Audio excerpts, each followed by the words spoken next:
correctly honored in that? Not just the Sacramento celebration, but just in general. You know, the Day of the Dead, it's kind of like Labor Day. You take that time to remember those who have passed away.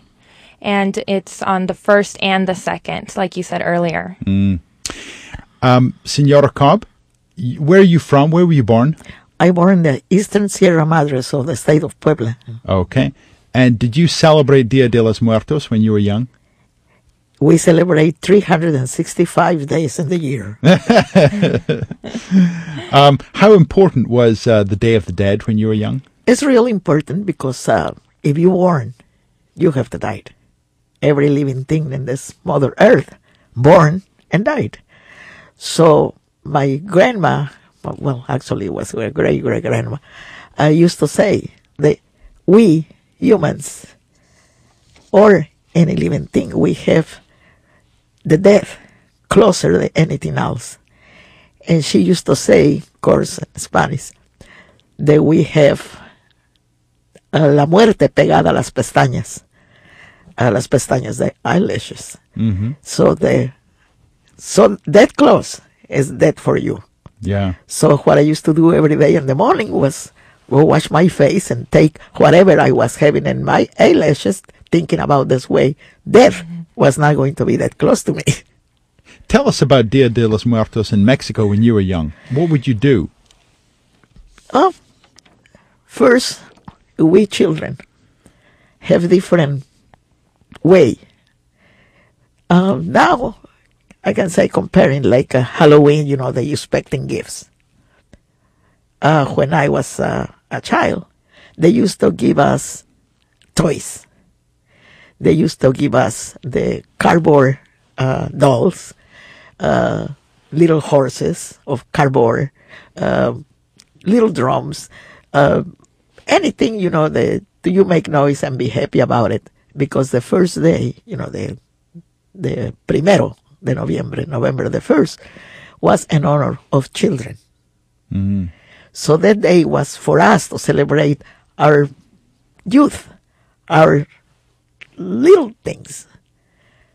So we used to wait for the day. The second day was festive too because we can eat all the food.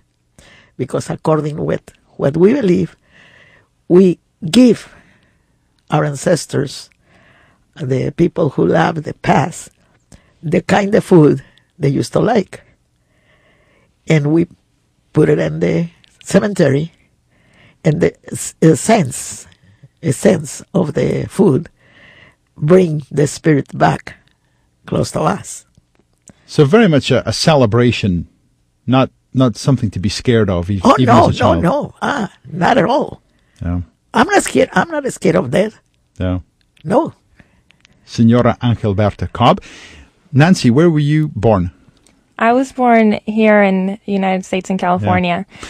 And was Dia de los Muertos something that you celebrated in your family when you were a kid? Yes, I actually lived in Mexico for part of the years growing up.